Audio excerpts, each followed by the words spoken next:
Jangan lupa subscribe di YouTube channel Metro TV News dan juga nyalakan notifikasinya. Anda kembali di Metro Siang, pemirsa. Pemerintah mengurangi cuti bersama pada momentum libur akhir tahun 2020. Upaya ini dilakukan untuk menekan penyebaran COVID-19 dan menciptakan klaster baru. Berapa jumlah cuti yang dikurangi serta pemerintah daerah mana saja yang sudah mengeluarkan larangan untuk perayaan Tahun Baru, rekan Gemma Tanjung akan memaparkannya untuk Anda. Silakan Gemma. Terima kasih Abdi, selamat siang pemirsa. Pemerintah secara resmi telah mengurangi jumlah cuti bersama pada akhir tahun sebanyak 3 hari. Dari yang semula 8 hari kini hanya menjadi 8 hari saja. Hal ini dilakukan oleh pemerintah dikarenakan pemerintah tidak melihat adanya tren penurunan untuk kasus COVID-19 di Indonesia dan juga libur akhir tahun berpotensi untuk menimbulkan klaster baru dikarenakan masyarakat akan bepergian dan juga menciptakan kerumunan untuk merayakan pesta pergantian tahun. Kita akan melihat tanggal apa saja yang diganti dari cuti bersama hingga menjadi hari kerja biasa. Berikut pernyataan dari Menteri Koordinator Bidang Pembangunan Manusia dan Kebudayaan. Ia mengatakan bahwa dari tanggal 28 hingga 30 Desember 2020 tidak ada libur dan tetap masuk kerja seperti biasa. Sehingga bagi Anda, baik pegawai negeri ataupun pegawai swasta akan tetap diwajibkan untuk masuk kerja di tanggal 28 hingga tanggal 30. Kita juga akan melihat bagan secara lebih jelasnya mengenai ritme libur di akhir tahun. Bisa dilihat di tanggal 24 hingga tanggal 25 Desember akan tetap dijadikan tanggal merah atau hari libur bersama dikarenakan perayaan Hari Natal. Lalu berlanjut ke tanggal 26 dan 27 yang merupakan akhir pekan. Dan di tanggal 28 hingga tanggal 30 Desember 2020 akan dijadikan hari kerja ataupun diwajibkan untuk masuk kerja. Jika biasanya 3 hari ini merupakan cuti bersama, maka di tahun ini pemerintah akan menghilangkan hal tersebut dan juga dijadikan hari kerja. Kemudian di tanggal 31 Desember 2020, pemerintah akan memberikan libur pengganti Idul Fitri tahun 2020 lalu.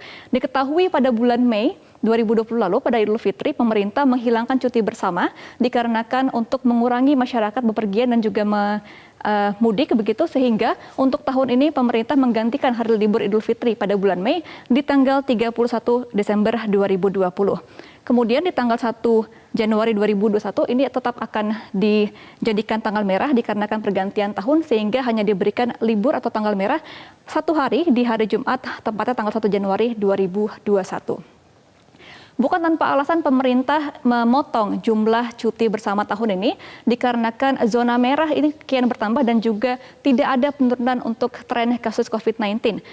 Juru bicara dari COVID-19, Wiku Adhisa Smito mengatakan bahwa potensi lonjakan COVID-19 akibat libur panjang akan terjadi 10 hingga 14 hari setelah kejadian. Kita akan melihat data dari 2 libur besar dan panjang pada Oktober dan juga pada Agustus lalu. Jika dilihat pada libur panjang Oktober tahun 2020, tepatnya pada perayaan Maulid Nabi. Ini data yang kami terima dari Gubernur DKI Jakarta Anies Baswedan. Ia mengatakan bahwa di awal November, pasca dari libur panjang akhir Oktober ini, tercipta 410 klaster keluarga untuk penularan COVID-19 dan juga ada 4.052 kasus positif COVID-19. Dan jika dilihat pada bulan Agustus, tepatnya pada hari kemerdekaan dan libur panjang di tanggal 17 Agustus, data yang diterima oleh pemerintah DKI Jakarta dan juga pemerintah pusat bahwa pada tanggal 30 Agustus ada pasien COVID-19 positif berjumlah 1.114.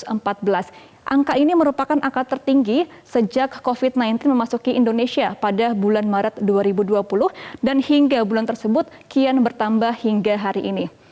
Kita juga akan melihat sebagian provinsi yang saat ini masih dalam status zona merah dan juga memiliki kawasan yang cukup banyak untuk zona merah. Bisa dilihat di kawasan DKI Jakarta, ini ada sekitar 3 kawasan yang masih dalam status zona merah. Dan di Jawa Barat juga memiliki 6 wilayah yang masih memasuki zona merah. Begitu pula dengan Jawa Timur memiliki 3 kawasan yang masih dalam status zona merah.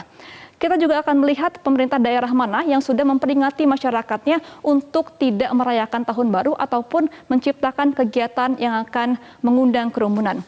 Seperti Gubernur Jawa Barat Ridwan Kamil, ia mengatakan bahwa perayaan akhir tahun yang rame-rame akan kita larang.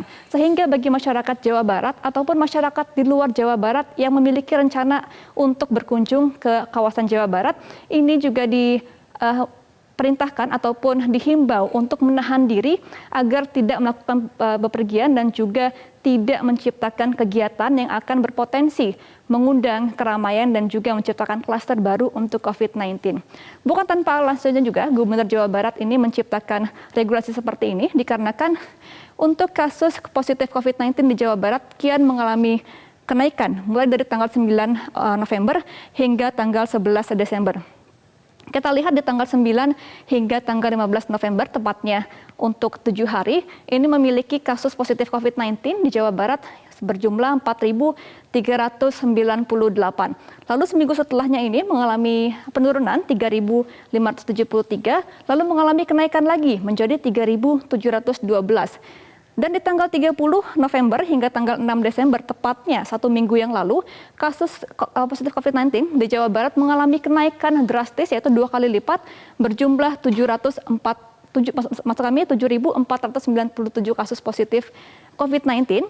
Lalu pada tanggal 7 hingga 11 Desember, ini mengalami penurunan, namun tidak signifikan dengan jumlah 4.799. Sehingga jika ditotal rata-rata dari kasus COVID-19 di Jawa Barat ini, Jawa Barat tidak mengalami tren penurunan COVID-19 secara signifikan. Lalu kita akan melihat juga Pemda mana lagi yang telah menegaskan kepada masyarakatnya untuk tidak merayakan ataupun tidak mengadakan kegiatan secara besar. Ini Gubernur Jawa Timur Khofifah mengatakan bahwa saya sudah mengkoordinasikan untuk pesta-pesta atau peringatan pergantian tahun baru, kita tidak menseyogyakan untuk dilakukan. Ini juga berdasarkan data dari COVID-19 di kawasan Jawa Timur, bahwa kasus positif COVID-19 di Jawa Timur juga mengalami kenaikan di tiap harinya. Di tanggal 6 hingga tanggal 8 Desember 2020, Jawa Timur mengalami kasus positif COVID-19 sebanyak 1.659. Lalu tidak sampai 1 minggu, tepatnya tanggal 9 hingga tanggal 11 Desember 2020, kasus positif mengalami kenaikan menjadi 2.262. Dan di tanggal 12 Desembernya saja, tepatnya kemarin, ini kasus positif COVID-19 ada sebanyak 769. Sehingga pemirsa, jika disimpulkan tidak ada tren penurunan secara signifikan di Indonesia, sehingga bagi Anda yang memiliki rencana ataupun keinginan untuk merayakan tahun baru serta bepergian keluar kota, dihimbau untuk tidak bepergian terlebih dahulu dikarenakan saat ini COVID-19 masih terus bertambah. Sehingga pemirsa tetap harus menerapkan protokol kesehatan seperti 3M, yaitu mencuci tangan, menggunakan masker dan juga menjaga jarak, serta selalu taati ataupun terapkan aman, imun, dan juga iman Anda selama pandemi ini masih ada di sekitar kita. Demikian pemaparan untuk segmen At Large siang ini bersama saya Gemma Tanjung, kembali ke Anda Abdi di studio. Baik, terima kasih rekan Gemma Tanjung atas paparannya dalam segmen At Large kali ini. Dan